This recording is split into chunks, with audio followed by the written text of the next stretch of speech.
y Diana León. Buenas noches con todos, bienvenidos a las noticias. Desde hoy no hay toque de queda, la restricción termina y empieza la evaluación. Hola Diana. Hola, Milton, amigos, muy buenas noches, bienvenidos a la emisión estelar. Y sí, desde 18 de mayo y en lo internacional se encienden las alertas por el brote de ébola en África. La cifra de muertos se eleva, ya mismo les contamos. Durante el toque de queda, más de 5.000 personas fueron detenidas, 700 de ellos miembros de estructuras criminales, según el gobierno. El bloque de seguridad mantendrá operativos en todo el país. Capturas de objetivo de alto valor, como la de Gordo Paul, miembro de los Lobos en Quito, destrucción de viviendas o covachas por ingeniería militar en El Oro, captura de extorsionadores, sicarios, microtraficantes, todos miembros de grupos de delincuencia organizada, son parte de los resultados de 15 días de toque de queda en 9 provincias y 4 cantones. En la segunda medida de seguridad, según el ministro del Interior, John Reinberg, se cumplieron los objetivos, aquellos que ya se enlistan en el balance final. El bloque de seguridad ejecutó 56 operaciones directas a grupos de delincuencia organizada, 368 allanamientos. Se aprendieron a más de 700 personas relacionadas con organizaciones criminales, entre ellos al menos 2 objetivos de alto valor. Además, se decomisaron 639 armas de fuego y blancas e incluso se recuperaron vehículos utilizados para cometer crímenes. A estos resultados se suman el decomiso de 9 toneladas de droga, la destrucción de 8 bocaminas y 3 pistas clandestinas. Vamos a tomar, y como hemos demostrado, todas las medidas necesarias que creamos convenientes para atacar al grupo de crimen organizado y sus economías criminales, que fue lo primero que hemos anunciado desde términos del año pasado. Según el comandante de policía de la zona 8, que corresponde a Guayaquil, Durán y San Borondón, Walter Villarroel, con la restricción de movilidad, las muertes violentas se redujeron significativamente. En el periodo de los 15 días de toque de queda se disminuyó en 90 muertes violentas en el mismo periodo. En lo que va del año tenemos menos 461. Asimismo, Villarroel mencionó que las operaciones del bloque de seguridad se ejecutarán de forma permanente en la zona 8. Erika Vera, Teleamazonas. La Corte Nacional de Justicia informó en un comunicado que Celso Moreira Heredia, alias Patucho Celso, será extraditado a Estados Unidos. La entidad emitió la sentencia que da paso al envío del sujeto a ese país. La justicia estadounidense lo requiere por los delitos de tráfico de drogas a gran escala y asociación ilícita. Celso Moreira está recluido en la cárcel del Encuentro en Santa Elena. En marzo de 2026 fue sentenciado a 9 años de prisión por tráfico de armas.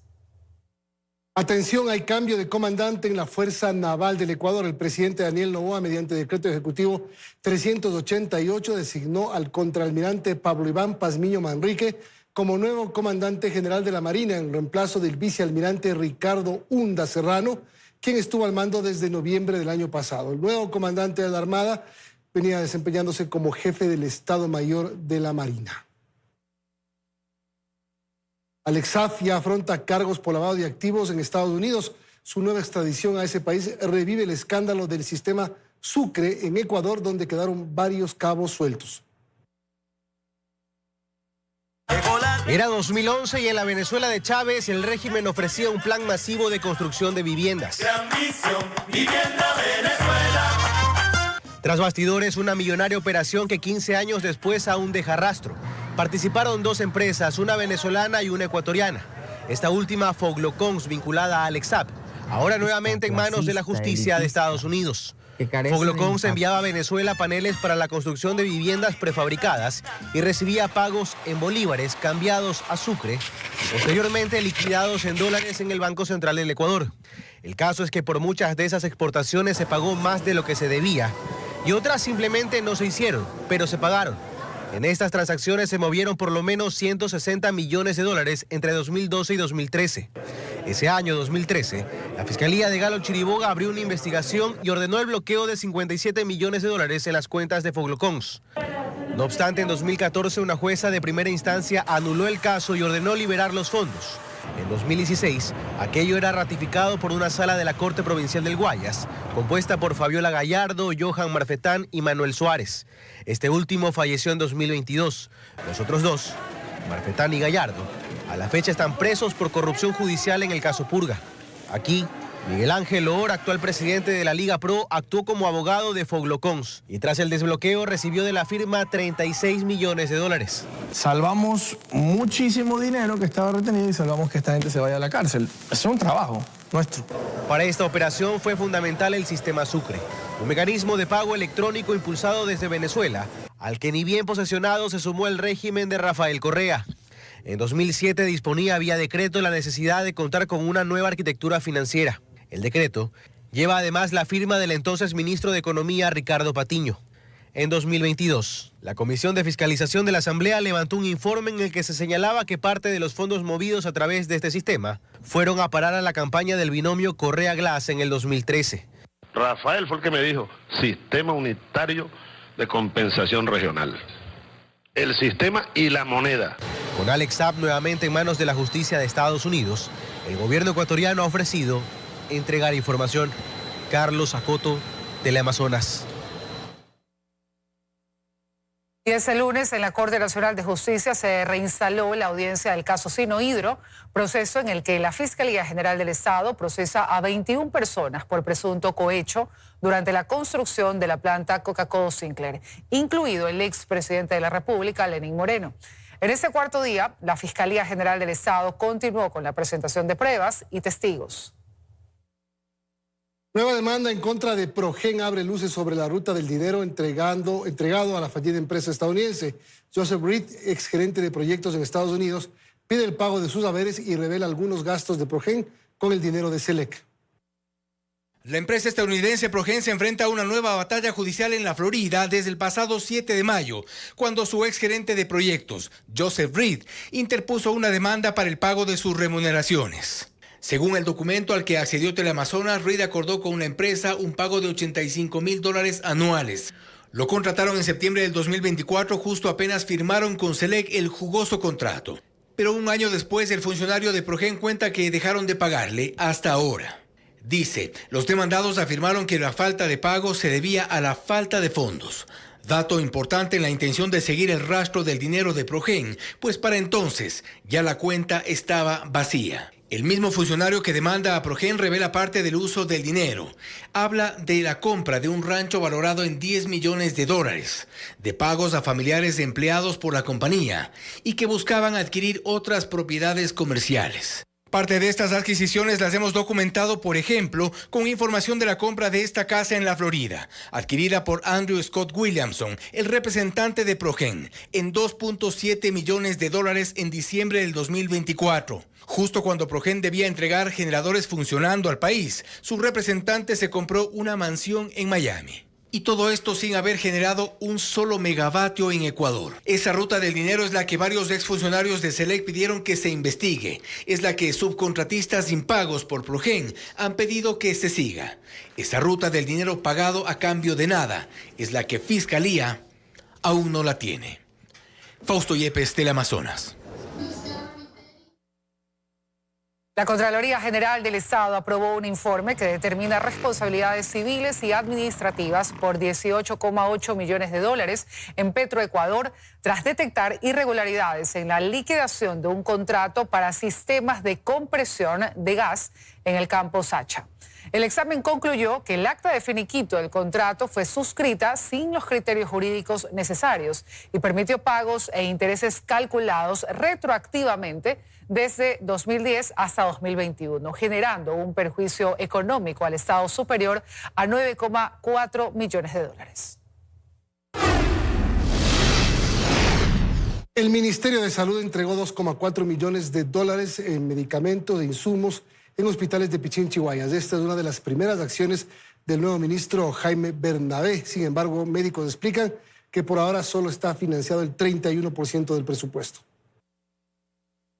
Jaime Bernabé asumió el Ministerio de Salud hace un mes y este fin de semana ejecutó las primeras acciones públicas en medio de una crisis en el sistema de salud que persiste. Uno de los principales reclamos de la ciudadanía es la falta de medicinas e insumos. De allí que la autoridad decidió participar personalmente en el abastecimiento de las principales casas de salud de Pichincha y Guayas. Así, el ministerio informó que en Pichincha se entregaron 220,000 medicinas e insumos hospitalarios, mientras que en Guayaquil y Durán fueron 2,2 millones. millones. Tenemos en total 20 hospitales y también están dirigidos a los centros de salud. Confíen en nuestro compromiso. Prometido lo estamos cumpliendo. Sin embargo, médicos explican que el desabastecimiento solo es la punta del problema. A eso hay que sumar el desfinanciamiento. Para este rubro se presupuestó $687 millones en 2026. No obstante, solo está financiado el 31% de ese valor. Y adicional hay que agregar las dificultades logísticas. El Ministerio de Salud de esas bodegas centrales tiene que entregar a todo el país. Y eso no está cubierto, eso no está garantizado. ¿Qué es lo que está ocurriendo? Cada hospital tiene que conseguir vehículos para ir a retirar en las bodegas centrales. De ahí son pocos los medicamentos que llegan a través de vehículos con los que cuentan las direcciones provinciales. Además, tampoco hay todavía una gestión adecuada en la compra. No hay un modelo de contratación para salud que permita acceder a medicamentos y dispositivos que no siempre son fáciles por las limitaciones en cuanto a la oferta a nivel nacional. Para cerrar este círculo, dice Corral, se debería trabajar en una propuesta que permita una verdadera interoperabilidad en el sistema. Belén Merizalde, Teleamazonas.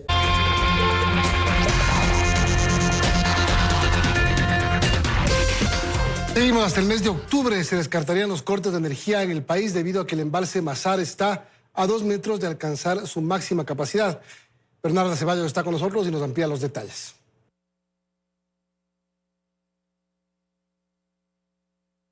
¿Qué tal? Sí, la cota máxima de Mazar es de 2.153 metros sobre el nivel del mar. Actualmente está a 2 metros de alcanzar ese tope. Con esto, Ecuador podría mantener una reserva energética hasta mediados de octubre. Si las lluvias continúan en Paute y en las zonas aledañas, tal como se tiene previsto, inclusive se podría reducir o suspender el uso de las termoeléctricas. Actualmente la producción energética se divide en 88% de energía hidroeléctrica, 10% energía térmica y lo restante corresponde principalmente a energía renovable. Hoy en día la demanda de energía a escala país bordea los 4.400 megavatios. Es decir, ha disminuido si lo comparamos con abril, cuando la demanda bordeaba los 5.300 megavatios. Mientras tanto, la advertencia meteorológica del INAMI prevé lluvias y tormentas eléctricas hasta el próximo 20 de mayo en la costa, sierra y Amazonía ecuatoriana, en provincias como Esmeraldas, Santo Domingo, norte de Manabí y también en la provincia de Los Ríos. Además, en Azuay, Cañar, Chimborazo, Cotopaxi y en gran parte de la Amazonía. A un 82% incrementa la probabilidad de la llegada del fenómeno de El Niño a Ecuador, según el INOCAR. La temperatura del mar registra un aumento de al menos 1,3 grados centígrados y se prevé que hasta julio se presenten los primeros efectos. En los próximos 3 meses el fenómeno del Niño llegaría a Ecuador, así lo señala el Instituto Oceanográfico y Antártico de la Armada, INOCAR, pues actualmente hay un 82% de probabilidad de que ello ocurra. Mayo, junio, julio serían condiciones iniciales por los próximos 9 a 12 meses aproximadamente que podría durar un evento de forma convencional. Esta evaluación es en función de la temperatura superficial del mar, que el momento registra un valor sobre lo normal de 1.3 grados centígrados. Así, en condiciones normales, la temperatura del mar oscila entre los 25 a 26 grados centígrados. Sin embargo, hoy está entre los 27 y 28 grados, lo que indicaría que este fenómeno podría ser entre moderado y fuerte. Se esperaría, de acuerdo a los modelos, que sean los de mayor impacto en cuanto a la temperatura del mar, es noviembre, diciembre, enero, en donde se puedan presentar las mayores anomalías que podrían llegar hasta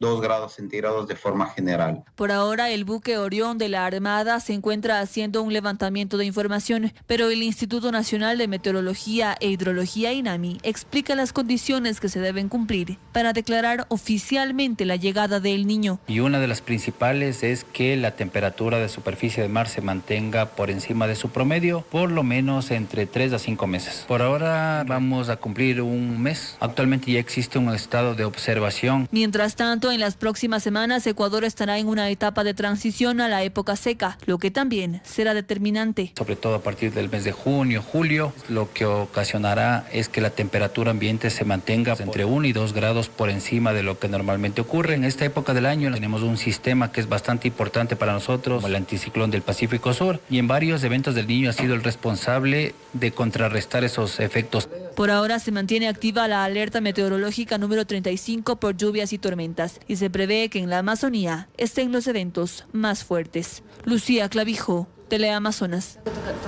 Hasta finales de mayo se notificará la compensación de 180 kilovatios hora en la planilla de luz de abril. Mientras tanto, usuarios siguen denunciando en CENEL sobrefacturación. Esta fue la notificación vía correo electrónico que le llegó a Elizabeth, usuario de CENEL, sobre la compensación correspondiente a 180 kilovatios hora que se dispuso por el Gobierno Nacional por el consumo de abril. Pero al igual que Elizabeth, otros usuarios también ya fueron notificados. Se verá reflejado como un crédito a favor en el desglose de su próxima planilla. Está esperando nomás que le llegue la factura. Exactamente, que me llegue la planilla nada más. Sin embargo, en otros casos, usuarios prefirieron asistir de forma presencial para verificar si sus correos electrónicos estaban bien digitados. Tenemos otro correo, no sé, pero no llega. Ahorita viene a hacer actualización, pero no me llegó nada. Voy a instalar lo que es el correo pues de nuevo. O si forman parte de los beneficiados, pues a ellos aún no les llega el correo electrónico. No nos ha llegado y eso es que venimos a averiguar. ¿Qué mismo va a pasar? Porque después, a última hora, usted sabe que nos van a salir con que debemos tanto. Según la medida establecida el pasado 9 de mayo vía decreto ejecutivo, establece un mecanismo que contempla una compensación equivalente al consumo de hasta 180 kilovatios hora, incluido el cargo de comercialización correspondiente al mes. El beneficio aplica para los clientes residenciales de 5 provincias, como Guayas, Los Ríos, Manabí, Santa Elena y El Oro, así como también Quito. Y de acuerdo a CENEL, usted podrá verificarlo en su planilla en el apartado de servicio eléctrico y alumbrado público. Y en cuanto a las notificaciones, la misma entidad ha indicado que esta podrá ser recibida hasta las 2 últimas semanas de mayo. Pero en medio de estos pedidos de información también están quienes llegan hasta las oficinas de CENEL en Garzota para reclamar lo que consideran una sobrefacturación en meses anteriores. De 6 a 26 es mucho dinero para mí. ¿Dónde usted vive, mi señor? Por la voluntad de Dios. Tengo que pagar. No voy a esperar porque si no me cortan la luz. Astrid Singre, Teleamazonas. Familiares de víctimas de accidentes viales entregaron en la Asamblea una propuesta para reformar la ley de tránsito.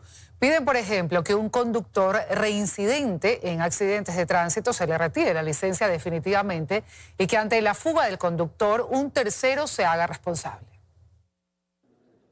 El proyecto de ley fue denominado Ley Ronnie. Lleva el nombre de Ronnie García Ruano, el joven que murió atropellado por un bus en la puerta de su casa el pasado 4 de mayo en el sector del Beaterio, en el sur de Quito. Su padre, junto a familiares de otras víctimas de accidentes de tránsito, llegó a la Asamblea Nacional para entregar 2 reformas a la ley de tránsito. Piden, por ejemplo, que los dueños de buses y las empresas de transporte sean corresponsables de los siniestros en las vías cuando sean provocados por conductores en estado de embriaguez. Tiene que ser responsable el dueño del vehículo, tiene que ser responsable el gerente, tiene que ser responsable el presidente de la operadora o de la compañía, inclusive con multas, inclusive deberían ser también penalizados. Una segunda reforma busca también que los conductores reincidentes en accidentes pierdan la licencia de manera definitiva y que eso sea parte de la reparación a las familias. A él no le importa nada la justicia porque él sigue trabajando, él sigue haciendo su vida normal. Para él no ha pasado nada, para los afectados es los que nos ha pasado. El paquete de cambios a la ley de tránsito será impulsado por la asambleísta Yajaira Urresta, pues también se incluye en el pedido una auditoría ante posibles actos de corrupción identificados en investigaciones judiciales que involucran a accidentes. Resulta que cuando los conductores de los buses o algún transporte público se fuga del lugar, el dueño del bus no se quiere hacer responsable en cuanto a lo sucedido. Así que esta nueva reforma de ley que voy a presentar el día martes presenta también la responsabilidad civil sobre la persona que es dueña del bus. El proyecto de ley será presentado en el Legislativo esta misma semana. En Quito, Karen Aro, Teleamazonas. Y a propósito, la tarde de hoy en el cantón Alausí, en la provincia de Chimborazo, un bus de la cooperativa de transporte Amazonas que cubría la ruta Baños-Cuenca perdió pista en el sector Casual y cayó a una quebrada. Equipos de emergencia llegaron al lugar para rescatar y atender a los pasajeros heridos. Según información preliminar, 22 personas resultaron heridas y fueron trasladadas al hospital de Alausí y a casas de salud en Riobamba. Entre las personas afectadas hay extranjeros y 4 menores de edad.